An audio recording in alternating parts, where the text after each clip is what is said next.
In this video, I want to talk about symptoms of awakening. And first of all, there's a good reason for why I call them symptoms. They are just side effects of awakening.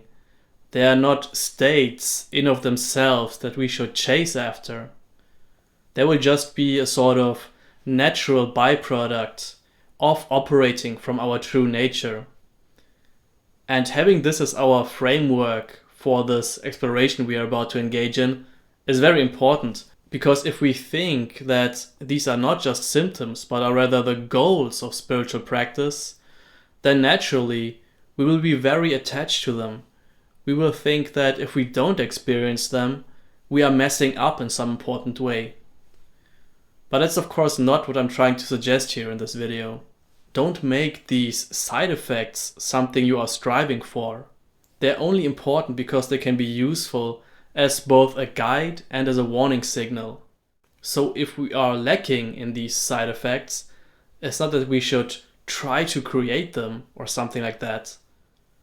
It's simply a reminder that we are probably operating from a fixed, limited identity instead of operating from our true nature, living from that which we essentially are.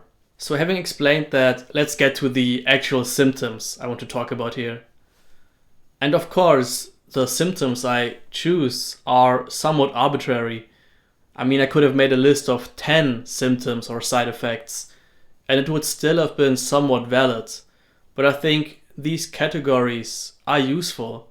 And again, I'm not trying to suggest to you that you need to find them in your experience. But you should rather take this as an encouragement to see how living from your true nature shows up in your own life. So the first very important factor I would mention is the sense of calm or peace.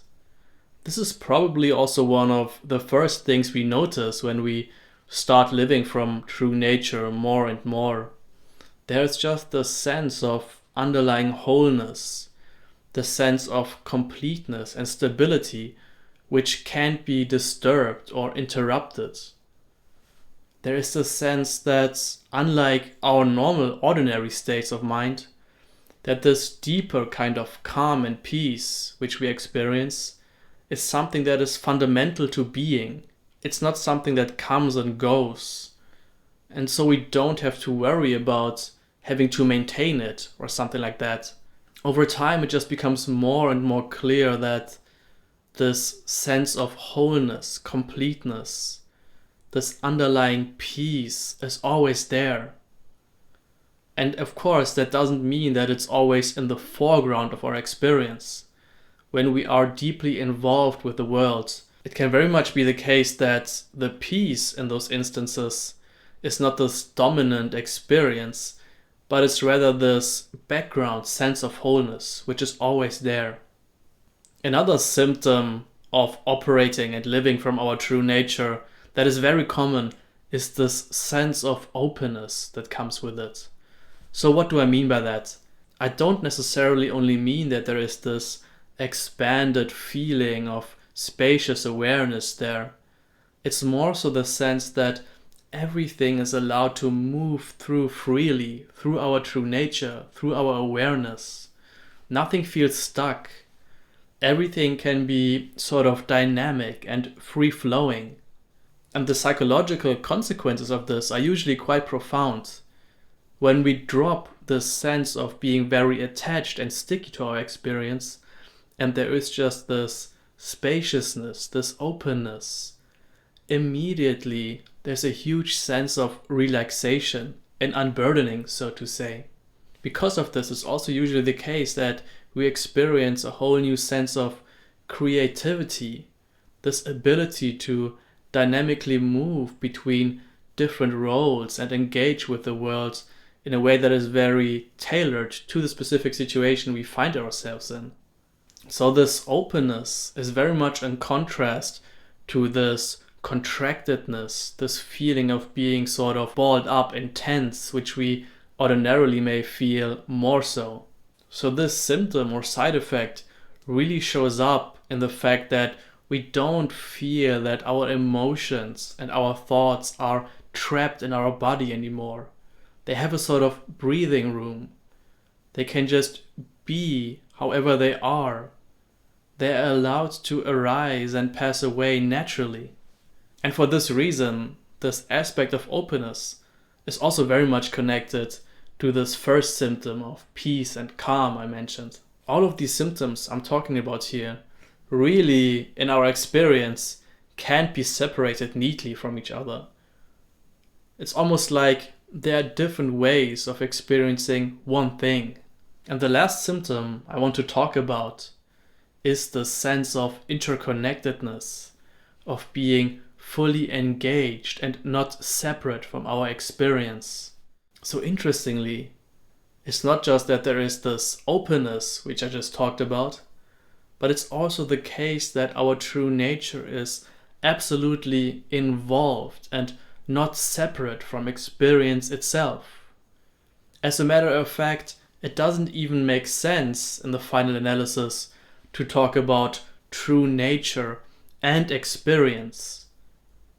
There is just this one flow of aliveness, of presence, of awareness, however we want to call it. Our field of experience can be likened to the waves of the ocean. They are just arising, they are flowing, they are dynamic. But of course, the waves are never really separate from the ocean. The waves are simply an expression of the ocean, so to say. And likewise, our field of experience, which means our sights, our perceptions, our feelings, our thoughts, everything we can possibly experience, is not separate from our true nature. It's just an expression of it. And because this is so, on a more relative level, the side effect of living from our true nature is that we feel connected, we feel deeply involved and intimate with the world. When we are talking to someone, there isn't this sense that we have this mask, this identity which we are living from. We don't project something here which isn't really there. We can rather embrace someone, experience them, and talk to them from this directness, from this openness. And because of this, we don't feel alienated from the world. It's more so the case that we feel deeply involved with it. There's this all-embracing love for everything. And another side effect that arises out of this non-separation is that this beauty of the world is just experienced. I could have made this a category in of itself because it seems so important, but this interconnectedness, in my experience, is very closely linked to this experience of beauty. We can just look out at something, even the most ordinary thing, and somehow it shines with a sort of perfection. It seems just right in the way that it is. Very often we notice all the details, the aliveness, the energy of all parts of our experience. And there's something inherently beautiful about that. Again, this is not something we have to force upon ourselves.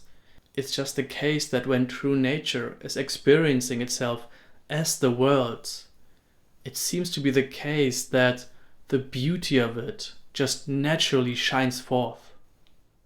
So again, these three symptoms I just talked about shouldn't be taken as some kind of final analysis of what living from true nature is like. Take it more so as a kind of encouragement to look at your own experience and notice what it's like when you are operating from this inherent, unbounded, alive openness, which you are. What is this like? How can you notice it? And similarly, what's it like when you're not living from true nature? This is of course not something to get frustrated about in case you find yourselves very often not operating from your true nature. If anything, just take this as a kind of gentle reminder. Be curious about your experience. See what it's like and shift into this already established operating system, which in the final analysis you are already living from. If anything remains unclear about this, you can also contact me through my website, which is linked in the description. Other than that, you can subscribe to my channel to stay up to date with my latest videos, and leave a comment if you have any specific questions about this topic in particular. Other than that, thanks for watching, and I will see you right here next time.